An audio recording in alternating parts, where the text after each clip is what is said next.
Imagine, for a moment, that the creator of the universe stands before you tonight. Not in a dream, not in a vision seen through the fog of sleep, but here, now, in the suffocating silence of this very moment. He offers you one thing, not two, not many, just one. Anything your heart desires. Wealth that would last for 10 generations? Mountains of gold so high they eclipse the sun?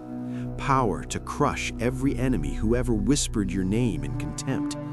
The strength to bend nations to your will with a single word. Or perhaps something even more precious, the return of your youth, your vitality, the years stolen by time's merciless hand. Most people would stumble, their minds would race, their hearts would pound with greed. They would reach for the gold, their fingers trembling with desire. They would reach for the fame, the recognition, the applause of crowds who will forget them the moment they turn away. They would grasp at anything that glitters, anything that promises to fill the void that gnaws at their chest in the darkest hours of the night.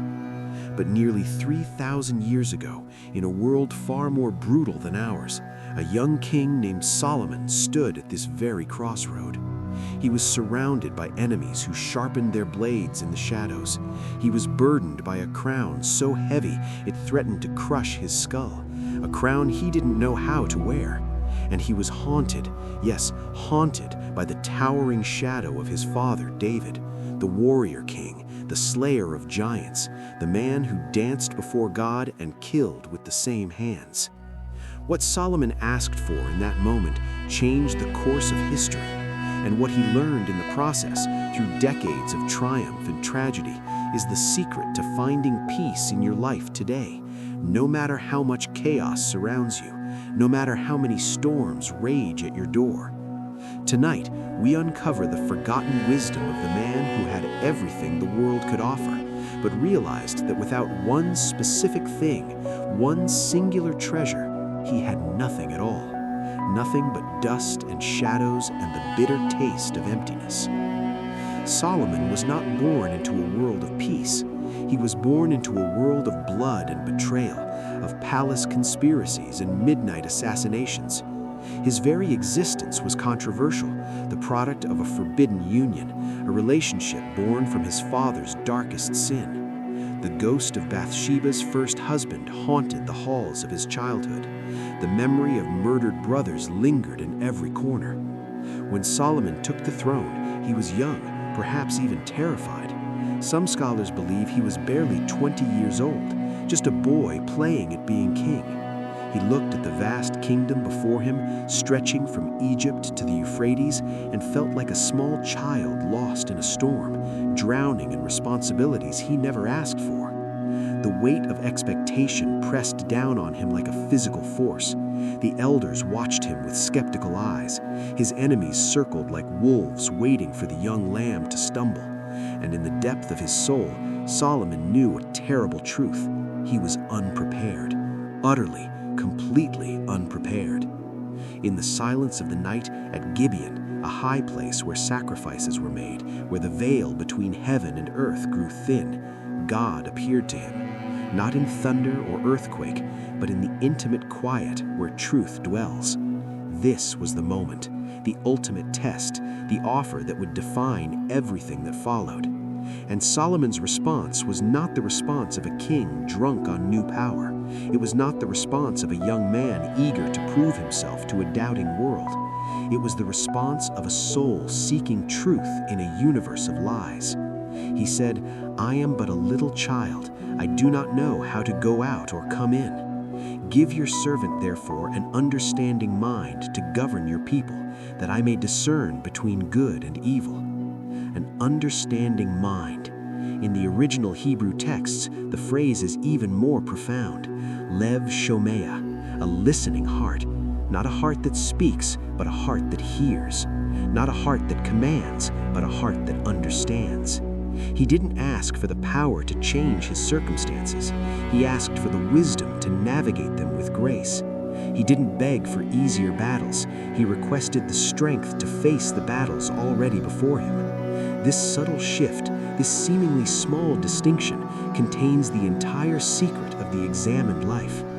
This is where the ancient wisdom of the Bible meets the strength of the Stoic mind. It is the realization that we cannot control the wind, but we can perfectly adjust our sails. We cannot choose the cards we are dealt, but we can master how we play the hand.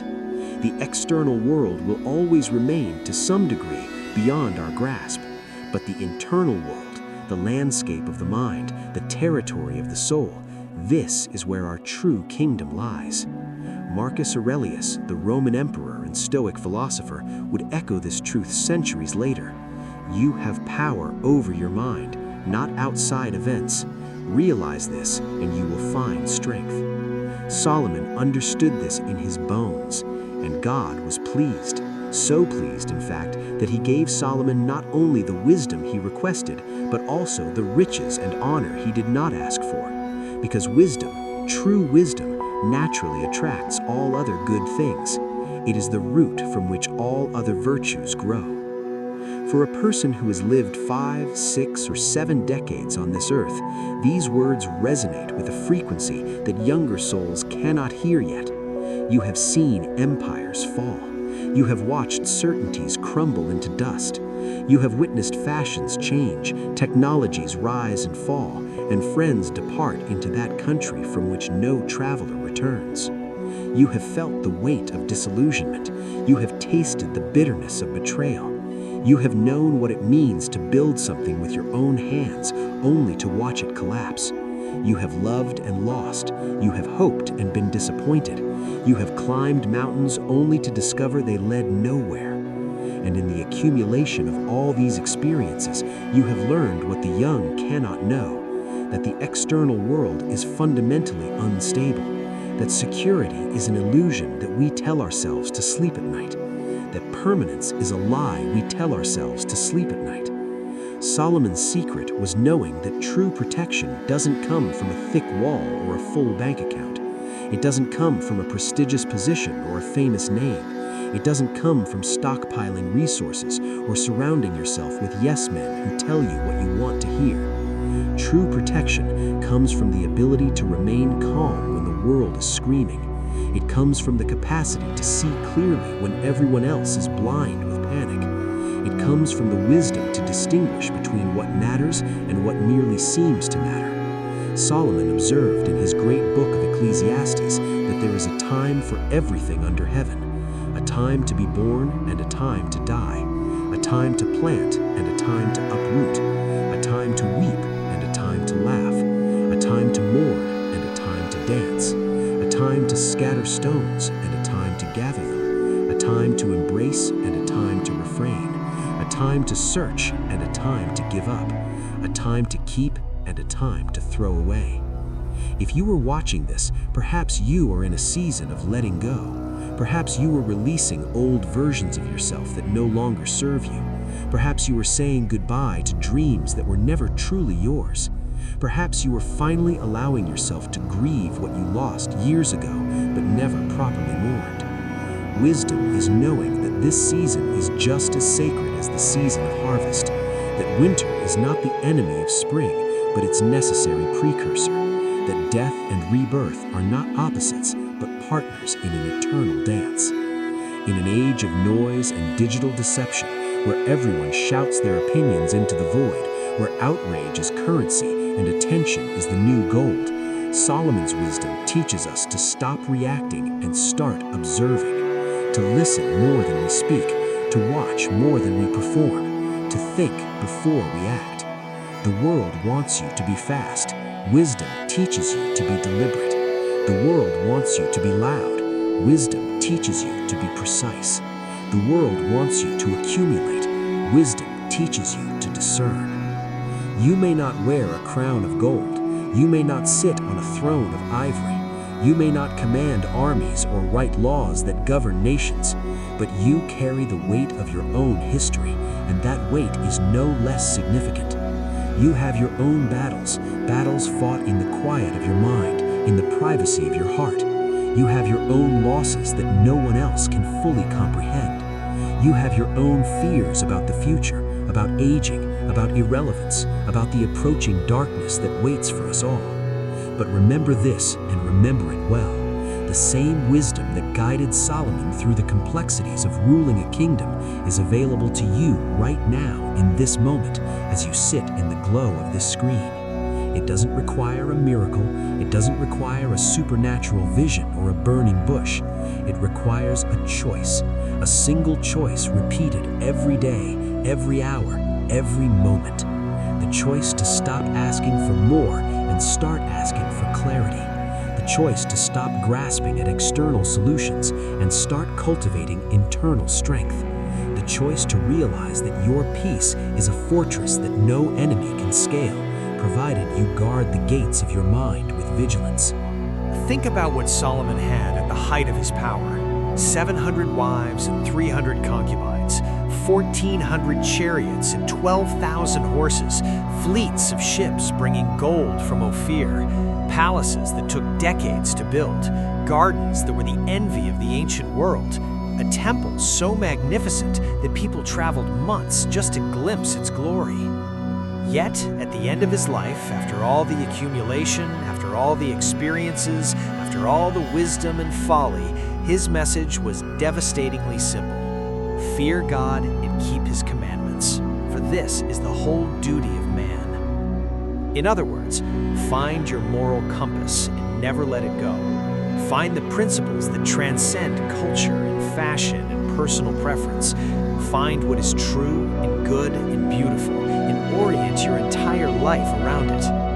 Your peace is your only true protection in a world of shadows. Not your bank account, though money helps. Not your reputation, though a good name has value.